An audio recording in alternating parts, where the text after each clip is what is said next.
What's going on, people? We are Tottenham TV here, back here with some more content for you guys. Today, we're going to be delving even deeper into the manager situation at Tottenham. Alistair Gold came out with an update a couple days ago now saying that there will be people on this list that they have curated that we won't know about and they haven't been talked about in the press, and Tottenham are holding their cards very close to their chests. So Pep Guardiola's coming. Yeah, exactly. Pep, Klopp, who knows, bring them all. But we've created our own little list that, you know, names that haven't been mentioned in the press, that haven't been mentioned by the reliable outlets like Alistair Gold, Fabrizio Romano and what have you. And we put a list together of 13 managers who we think could be options, realistic options. Some of them not so realistic, but we're going to take a look at them manager by manager and see what we think of them and see what you guys think of them as well. So the first manager we're going to be looking at is Chris Wilder. Obviously left his post at Sheffield United this year, but did an amazing job at Sheffield United. That's got to be said, with his overlapping fullbacks and what have you. But what's overlapping centre-backs? I mean, but what's your kind of thinking behind Chris Wilder? I really like Chris Wilder. He's a great manager. Took Sheffield United from, I believe it was League One, all the way to the Premier League, and then stayed up, finished 9th last season in the Premier League, with very limited resources, with the playing staff, which was probably like a mid-championship side. Yeah, most definitely. Last season. Most definitely. So I think outperformed his role. And I know he left. I'm not sure if he was sacked or there came some sort of agreement that it wasn't working at a certain time. Yeah, I think there was disagreements between him and his vision and the board's vision. And I think... which I don't want him at Spurs then. Yeah, exactly. Look, I think he's a very good manager, and I think he could do a good job here if given the right resources. But I'm just imagining Eric Dyer as an overlapping centre back. Or Toby well, to be honest, he's been doing that last couple of games, Eric Dyer. That is true, to good effect. I don't know. Not really. So he likes his three at the back system with fullbacks very hard up the pitch. Everyone working very, very hard for each other. Two strikers usually. A player in behind the two strikers, and two very hard working midfielders. So whether this system suits the players we have, would have to invest very, very heavily in the centre-back area. Yeah, don't worry. John Lundstrom is ready to come. Oh, you get Lundstrom in, get what's his name, Goldrick. Exactly, Egan. Replace Harry Kane with Goldrick, that'd be great. Not Ollie McBurney. In all seriousness, I think Wilder could do with a job, say, of like Palace or something next, and then build up to a Spurs job rather than go to Spurs straight away. But I think he has done a great job. It's unfortunate he couldn't keep Sheffield United up for a second year.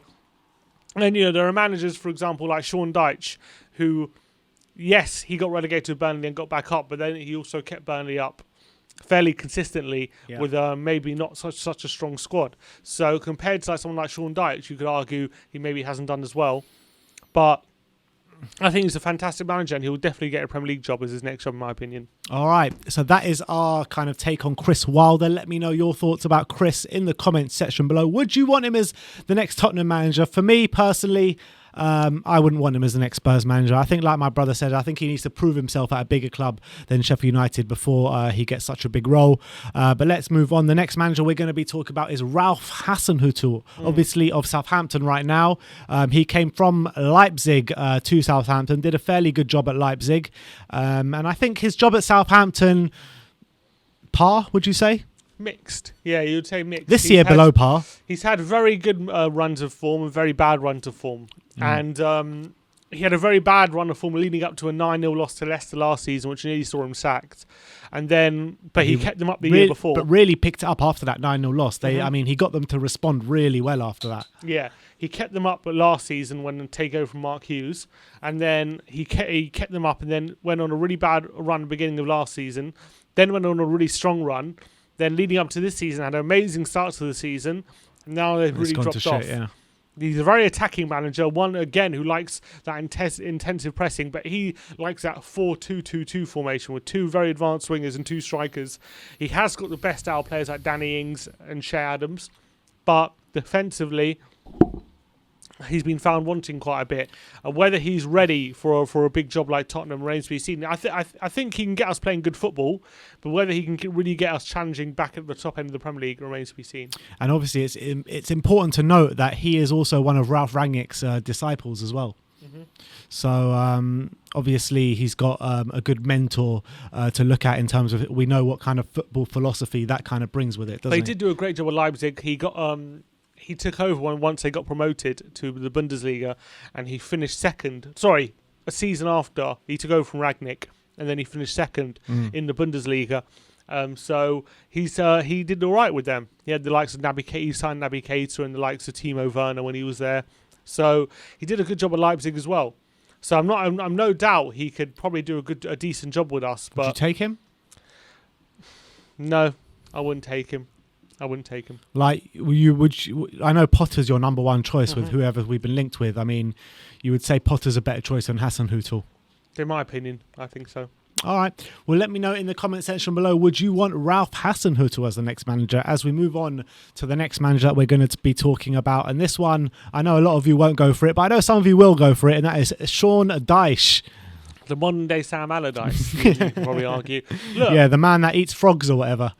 he's one of those where he would argue if he had a better set of players, he would play a different set of football. But because he's got to deal with the players he has, that's what he's kind of forced his hand. And to be fair to him, got to be fair to Sean Dyche. Keep Burnley up for how many seasons in a row now? That must be 16, 17, 17, 18, 18, 19, 19, 20. 5 seasons in a row. That's very impressive. Yeah. Like, they probably never had such a stint in the top flight before. And as well, off the back of that, being relegated and able to bounce back from that disappointment, get promoted again, and then stay up for another 5 years is a seriously impressive achievement for him. And I think he deserves more recognition. When he managed Watford, were they in the Championship or were they in the Premier League? Championship. And did he do a good job there? Decent. He did decent. And I got a Watford supporting friend who's a big fan of Sean Dyche.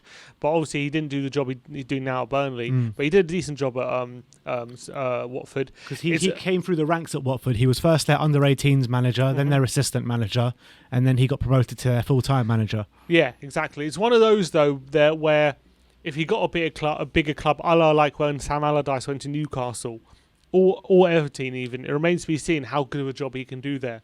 And again, it's one of those where I wouldn't want to give Sean Dyche a job before like he's managed, say, like a Southampton or a Wolves or something, or a team of that ilk, where he can show he can get them like in the top half regularly, or getting close to the top 6-ish. So you think that Burnley to Tottenham's too much of a jump at this stage? Yep. Okay. I do. Well, let me know. Especially the football. Everyone's saying the style of football apparently is such a big deal. Why would you want Sean Dyche? Well, let me know in the comment section below about Sean Dyche. Would you take him as the next Spurs manager? As we move on to the next man on the list, and that is Louis van Gaal. Out of job since he got sacked as the Manchester United manager. But it's also important to note that he was actually our number one choice when Pochettino got hired.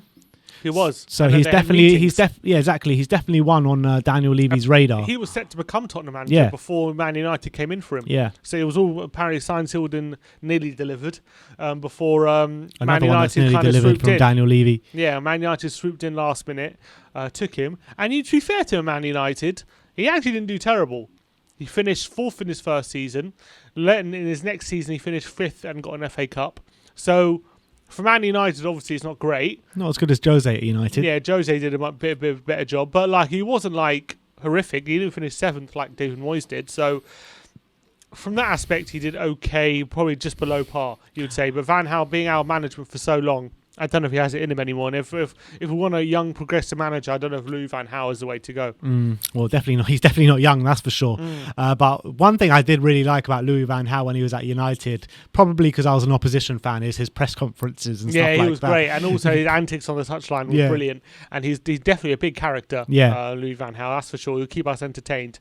But, you know, in terms of his footballing philosophy, what do you make out of that? I think people accuse him of being very boring at Man United, but I do think in general he's actually not a defensive manager. He does like to attack. So it'll be interesting to see how he does with a different set of players. But, you know, having been burnt with an old school manager just so recently, to go and back another to one that, that's come from Man United as well. Exactly. So to have that risk again, I think he's already starting on the back foot if he joins. Yeah. All right, that's Louis van Gaal. Let me know your comments on him in the comment section below. Next manager is Eddie Howe. Now, Eddie Howe's a manager that has been linked with Spurs quite a few times over the years. When Poch got sacked, and obviously when Jose got sacked. And was he linked with us before then as well, or was it too early for him? No, he's never really been strongly linked with us, because when he was getting Burnley promoted, Poch was already our manager. Bournemouth. So he actually failed at Burnley. He was at Burnley. Did he? I didn't even know he was at Burnley. Yeah, he was at Burnley. He basically did a really good job at Bournemouth. He was a player manager there. Yeah. Then he went. Then he went to basically Burnley. Snapped him up when he was a really young manager, and he was there for like a year. Still a young manager, isn't he? Huh? Still a really young manager. I know, but he was at Burnley, I think, for a year or even less, and he really badly failed there. And it completely just wasn't the right fit for. Was that just Burnley. before Dyche moved there? Exactly. So yeah, for Burnley, he managed 86 games from January 2011 to October 2012, 1.42 points per game. Yeah, so he just wasn't good basically at Burnley, and then he went back to Bournemouth. And then carried on, because he seems to have a real strong relationship, a bond with that club, and it just seems to be a right fit. And he was a player there, captain there. Yeah, he came through the ranks there as a player.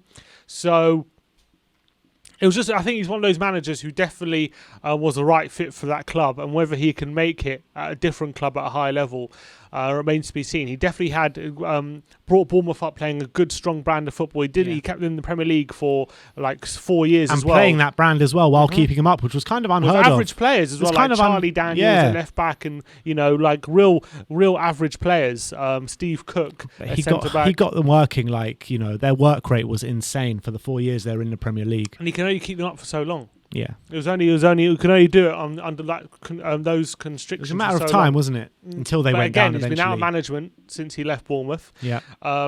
Again, I would want to see him preferably at a club just a bit lower down than Spurs and see how he does. He's been strongly linked with the Celtic job over the years, over the past year anyway. If he goes to Celtic and does a good job there, a la Brendan Rodgers, would you think that would be a good fit for Spurs then? Maybe. If he can wrestle the title away from Rangers. And that's what I'm saying. If he does a job like Brendan done. Yeah, but Brendan didn't even have Rangers to contend with. It's true. So, and in terms of when you manage in Scotland, you're going to be judged. I judge managers in Scotland based usually on their European record. And Rodgers didn't even have that good of a one. He just won so many titles and things in domestically that it convinced Leicester to give him the job. Also on the back of what he did at Liverpool, nearly winning the league. So and before that, being at Swansea. So he had pedigree before Celtic. Celtic just reinforced that pedigree. So I don't know if a job at Celtic would convince me, but I like Eddie Howe. Actually, I might be more in favour of him than Chris Wilder. For me, I actually wouldn't be. I wouldn't be too unhappy. Just because that brand of football he played with Bournemouth, the way he got them to work, the way he got them to work, and yeah, I mean he had some massive results for Bournemouth over the years. He really did, and I rate Eddie Howe as a manager. But again, why has he not been in a job for the last couple of years? Yeah, he's found it hard to get work. I'm surprised no one's taken a punt on him. Yeah. But with the Palace job opening up at the end of the season, maybe... Is that confirmed? Is Roy leaving? Yeah, I think they're not going to renew his contract, so it looks like he's going to leave. I reckon that'll be a good fit.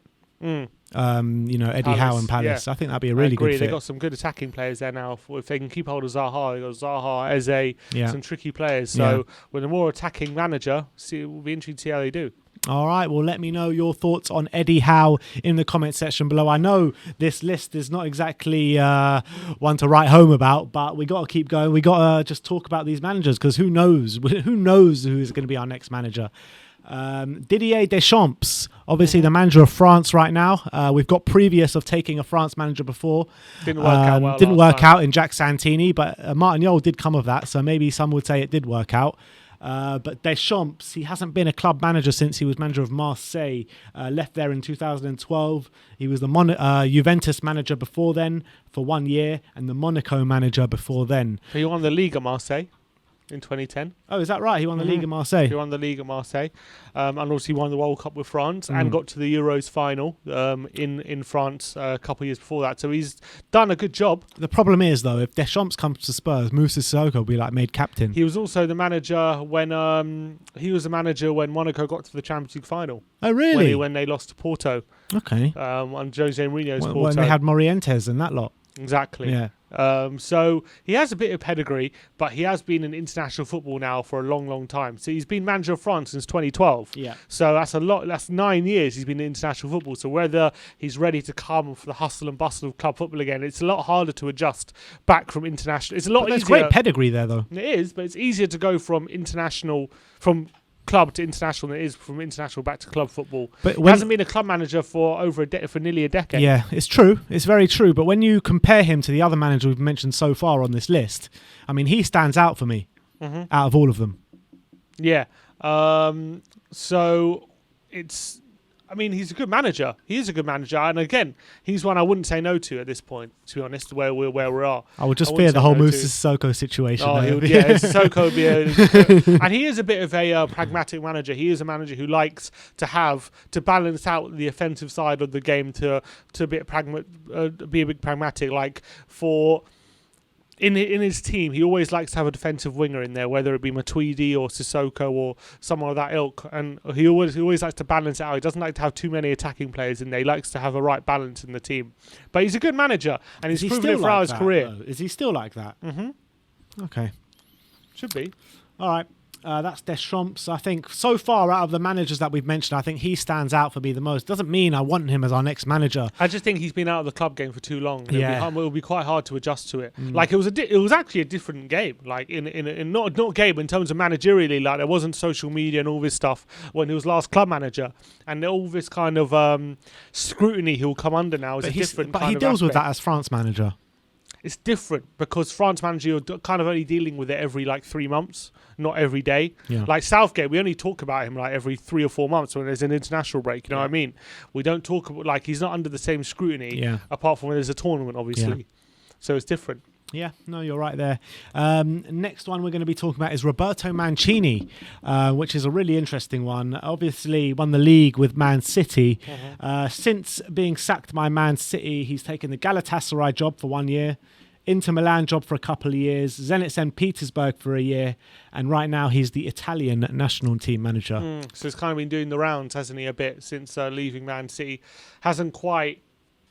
look, he's obviously done all right for Italy because they didn't qualify for one of the tournaments, did they? Before he became manager, so they had a big job rebuilding them from that aspect, and obviously it's going to be a big tournament for them this summer. But again, another one who just been out of the game for a bit long in terms of managing Zenit, Galatasaray. Why has he been at these jobs? Why hasn't he getting any of the top jobs in Europe? Why is he did go to Inter, but I don't think he pulled up many trees there because that was his second stint at Inter. Yeah, he didn't do very well in the second stint. Struggled quite a bit. So another one who's quite pragmatic as well. Although he got that Man City team in 2012 when they won the league, playing really good football with Toure, Silva and Aguero, when he first joined, he was playing very, very defensive football, and it did work for a time. But obviously, he came unstuck in the season after they won the league, and again, he kind of hasn't been top of his game for a while. But I guess it remains to be seen how he does with Italy. But I don't think he'll only be leaving Italy this summer if he's done a bad job this Euros. And would we want him if he's done a bad job? Yeah. Look, Mancini is a no from me. I think that, he was good at Man City, but I think that if you give him the purse strings that we have, I can't see too much happening there. The next manager on the list is Sergei Rebrov. Sergei Rebrov has had 3 manager roles in his career. Dynamo Kiev, where he did very well.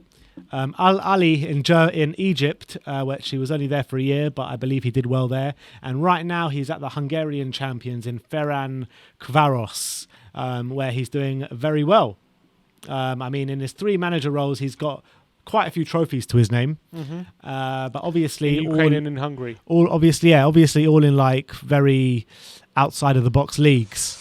Yeah, I mean, it's going to be a massive, massive risk to bring in Rebrov. I mean, he's already flopped once here. Do we want him again flopping more than once? Yeah, but that's what I'm saying. What a story that could be. That's like the ultimate redemption if he comes back and does well. It would be. No, it would never happen. It would never happen. But look, I'm a fair play to him. He's making a name for himself as a manager, and maybe he'll get his big break in the future.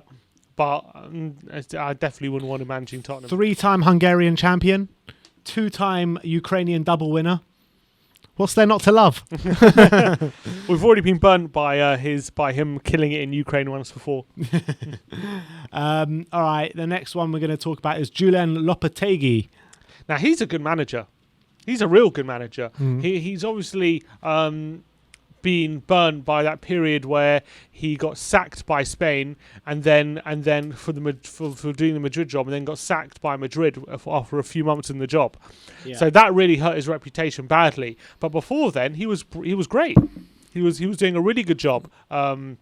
And obviously doing a good job with Sevilla. He's doing a great job with Sevilla. He has them challenging for the league title, kind of outside chance, but they're still there. We're in touching distance of the league. I mean, if they didn't give away that goal in the last minute against Real Madrid, they'll be right up there. They're in touching distance. Yeah. And then he won Europa League last season. And I think, and he was actually doing a really good job with Spain. He actually never lost a game under as Spain manager before getting sacked because he agreed to join Madrid. So this is a manager with pedigree. It's important to note that he's only won one trophy in his career, and that was the Europa League last year with Sevilla. Okay. He was at Porto, didn't win anything there. So what good jobs has he done before the Real Madrid role and Spain role? Well, and Sevilla. Huh? And Sevilla. No, but I thought you said before he was at Spain and Madrid, he had a good career or he was a successful manager. I never said that. Oh, okay. He's doing a good job now, Mm-hmm. and I think he's a good manager. He got the Spain job off the back of the Porto job, so he couldn't have done too badly there.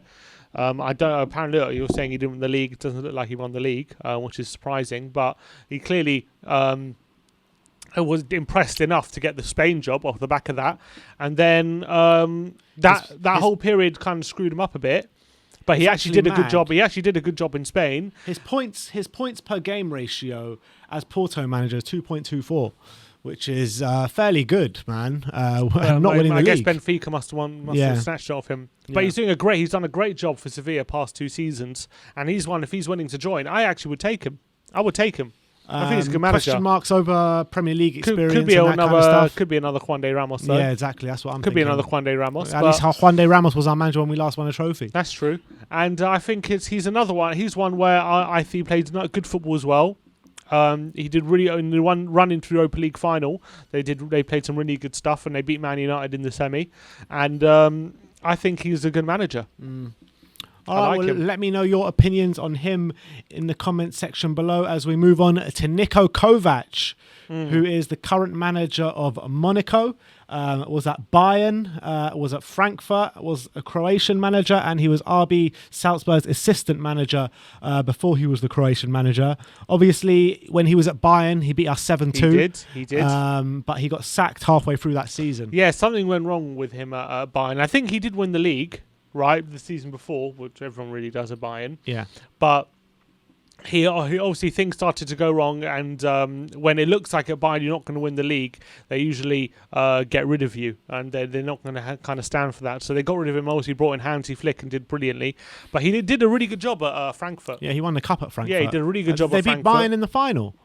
Yeah, I'm pretty sure they did, didn't they? Yeah, I think they had Luka Jovic as well when he was there. So I think he's another one. He's a progressive coach, and he's doing a decent job at Monaco right now, challenging near the top of the Liga. So he's also one who's done decent. But whether we want to give him the Spurs job, maybe he's one to look at, but I'm not sure whether he's one where he will excite me. But he's a decent manager. He is a decent manager, and I think that when we're comparing managers on this list, I think he's near the top for sure. For what he's done, but the fact that he failed, he got sacked mid-season by Bayern is worrying. I would say. But obviously the expectations at Bayern are a lot higher than they are at Spurs. That's for sure. That's definitely for sure. Look, and he's improved Frankfurt. He's improved Monaco. If he can thrive at teams like Frankfurt and Monaco, that tells me that he might be able to thrive at a team like Tottenham. Yeah, potentially. So that's Niko Kovac. I mean, he's one that I'm warming to a bit. But let me know in the comment section below what your thoughts are on Nico. We've got 3 more managers to get through. The next manager is the Norwich manager, Daniel Farke. Obviously got relegated with Norwich, now back promoted with Norwich. Bring Skip with him. Ollie Skip, yeah, exactly. Bring Skip with you, Daniel. But what's your opinions on Farke? I like the way that he plays football. I like the way he got Norwich playing last season despite them getting relegated. I like how he's gotten promoted straight away, winning the league very easily. So it's proven that he can keep up that performance level even though he's gotten relegated and had to start kind of from afresh. But he's done a fantastic job ever since he got there. He's done a really good job. But again, that's been his main job, that Norwich job. That was kind of his first proper job. It was. He has proven he can get this team playing football consistently over a few years. But for me, I would want to see him manage Norwich next season, keep them up, or do really well with them, and then maybe that can convince me more now because he got relegated last season. I think even if he does a good job with Norwich next season, I still want to see him at a higher profile club before he even considered for the likes of Tottenham Hotspur. That's in my opinion. I think he's going to be painted with the same brush as kind of, I know he's got less experience, but a Sean Dyche, a Ralph Hasenhüttl, or a Chris Wilder, similar reasonings for them. In my opinion. Yeah, pretty much. So that's Daniel Farke. Let's move on to Stevie G. Steven Gerrard, obviously done a crazy job at Rangers for his first job in management. Yeah, and not just domestically, at European level. We got them to the quarters. Quarters, yeah. So for Rangers, when was the last time they got to a European quarter final? When was the last time they were even in Europe? A long time ago. Yeah. So I think he's done a really good job there, taking the league title off Celtic as well. Yeah. I got to say, very impressive from Steven Gerrard. But I think he's just he's nailed on to have the Liverpool job when it opens up again. Yeah, I mean, do you think he goes straight to Liverpool from Rangers? I think so. I think in this kind of day and age, that it's just too romantic. They're going to give it to him, I think. Do you reckon he's set up to fail at Liverpool then? Because these things always go wrong, don't they? I reckon it'll be too tempting for the hierarchy to not hire him. Maybe he goes into Liverpool as a kind of, not straight as the first team manager, but like kind of builds himself up within Liverpool. No. Do you think he goes straight as the first team manager? He's a manager. He's not going anywhere unless he's a manager. He's not going to go anywhere to be under 18s or something. That ain't happening. He's a manager now. He's tasted success. If he goes to another club, he's going as a manager. I think he would rather be Rangers manager than Liverpool assistant or something. For me, Liverpool's, even in the next 2 years, is too soon for him. I think he needs to build himself up in the Premier League. It might be in 2 years' time when it opens up again. So that might be. That's what I'm saying. I think it's even too soon in 2 years' time. I think that he needs another English job before he comes to manage Liverpool. Yeah, but I think because of his connections to Liverpool, I reckon they'll give it to him. But I think he's one for the future. He's going to be a pretty good manager. He's proven himself to be quite good at Rangers, and that's a good start. He's got still a lot more work to do, but fair play to Stevie G. He's doing a good job there. Yeah. And the last manager on the list, we are going to be talking about Marco Silva, a manager who was in the Premier League, 2 years ago now? 3 years ago, and I was quite impressed with him in the Premier League. He did get relegated with Hull, but he seemed to have been forgotten about recently. I mean, I haven't seen him anywhere, Marco Silva. No, I wasn't impressed with him. Were you not? No, I was quite impressed with him up until his Everton thing. I know he went down with Hull, but I was actually quite impressed with the way he managed Hull. He went down with Hull. He got sacked after 6 months with Watford, and then he got sacked after 18 months with Everton after what was quite a dodgy first year. Yeah. And it was always a Marco Silva where people kept saying, after he got sacked with Hull, people saying, oh yeah, but he played great football and give him more money in a better club, he'll do better. Then he got manager of Watford. Within 2 months, he was doing a good job, but within 2 months, he had his head turned by Everton, and he actually asked to leave, but Watford rejected the offer, and he stayed, and then their form tanked for like 3 months, and then he got sacked, and then he went to Everton the following season. Good rubbish. And he didn't do great. He had an okay first season, but then second season, within a few months, he was gone just after Pochettino, I think. Yeah. So for me, I think no chance. Yeah, I can't see him taking the Spurs job, but I quite like him as a manager. I really do. Why has no one taken him since he left Everton? Yeah, no one's taken him. It's a strange one. I don't think it's that strange. I just think people think maybe he's not as good as he thought he was. Yeah, just the thing is, like, He did great at Porto, I think. Yeah, he did. Sporting, sorry. No, he did great at Sporting, and he did great in Olympiacos. I mean, didn't lose a home game for like 2 years or something before he joined the Premier League. But I do think some of his stints, especially at Watford and at Hull, there was definitely some good moments in there, some good football being played. I think that his job at Watford, he would have done a much better job if he didn't let his head get turned. In my opinion. So look, I think there is a good manager in there somewhere, but do I want him as an ex-Spurs manager? No, I don't, to be honest. For me on that list, I would number one. I would want is Lopetegui. Yeah. And then who else would I want? Potentially Eddie Howe. Eddie Howe, really? Eddie Howe is a number two. And then someone like maybe Deschamps or Deschamps probably my third choice. Mancini. Not Mancini. Deschamps and Kovac. Yeah, that's what I would say is Kovac, Lopetegui, and Deschamps. So there's a few managers who they got potential to be on that list. But look, if there's any managers who we haven't put on this list, who we haven't been seen linked with at the moment in the media, and you think could be our next Spurs manager, who could be on the list, who haven't been discussed, let us know in the comments below, because I'm very interested to see people's suggestions for a new manager. So that is our unconventional managers list, as due to Alistair Gold's report 2 days ago saying that there are managers that we're looking at that are not on the list. So we're trying to work out what managers this could be. So like my brother said, if there's any managers that we haven't thought of, do put it in the comment section below. But that is the list that we came up with today. We've got another stream coming up at 7 o'clock this evening and build up to the big protest this weekend. So stay tuned for those. And thank you everyone for joining us. Like, subscribe and comment. And as always, come on you Spurs.